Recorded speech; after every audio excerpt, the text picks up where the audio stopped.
4 साल तक किया नौकरी, अरे बबुआ सेना में जाय के, और स्टेशन पर पकौड़ा बेचा वापस वहां से आय के, स्टेशन पर पकौड़ा बेचा वापस वहां से आय के।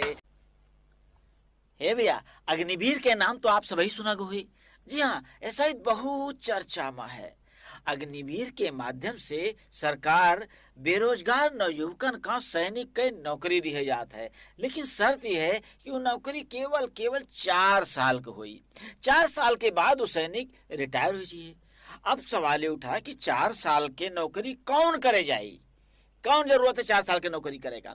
सरकार की योजना आवा कि 4 साल के जो नौकरी करी है उमा से 25%, जी हाँ 25% परमानेंट हो जाई है, 75% वापस हो जाइए, रिटायर हो जाइए।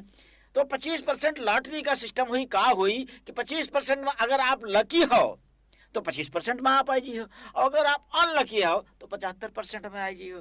तो जब 75% में आइए हो तो सवाल ही उठा कि जब 75% वाले लोग हैं और 4 साल के बाद रिटायर हो जाइए तो वो का करी हैं घरे बैठ के।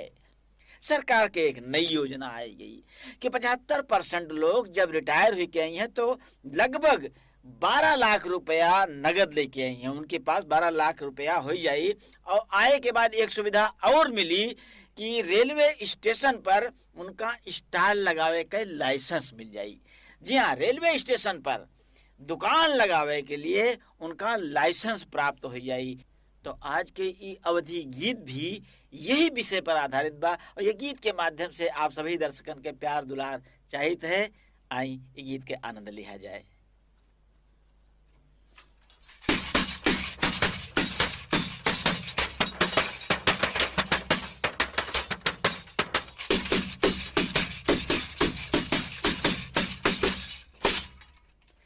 चार साल तक किया नौकरी हो, 4 साल तक किया नौकरी, अरे बबुआ सेना में जाय के, 4 साल तक किया नौकरी, अरे बबुआ सेना में जाय के, और स्टेशन पर पकौड़ा बेचा वापस वहां से आय के, स्टेशन पर पकौड़ा बेचा वापस वहां से आय के। 4 साल तक करा नौकरी हो, 4 साल तक करा नौकरी, बबुआ सेना में जाय के, स्टेशन पर पकौड़ा बेचा वापस वहां से आय के, स्टेशन पर पकौड़ा बेचा वापस वहां से आय के।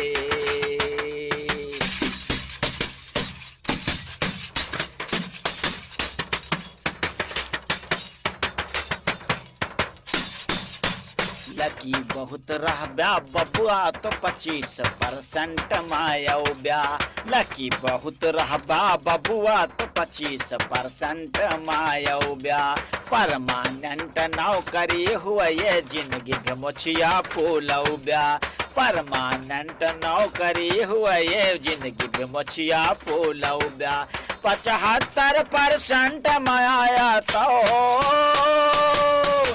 75% माया तो घर ब्या मोहबाई के, स्टेशन पे पकौड़ा बेचा वापस वहां से आय के, स्टेशन पे पकौड़ा बेचा वापस वहां से आय के, स्टेशन पे पकौड़ा बेचा।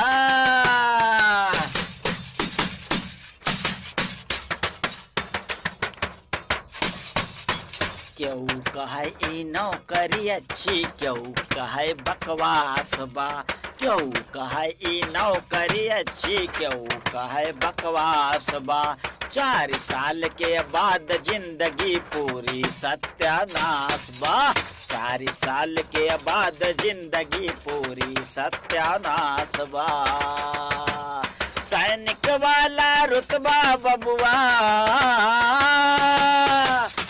सैनिक वाला रुतबा बबुआ रखबा कहाँ सजाए के। स्टेशन पे पकौड़ा बेचा वापस वहाँ से आए के। स्टेशन पे पकौड़ा बेचा वापस वहाँ से आए के। स्टेशन पे पकौड़ा बेचा।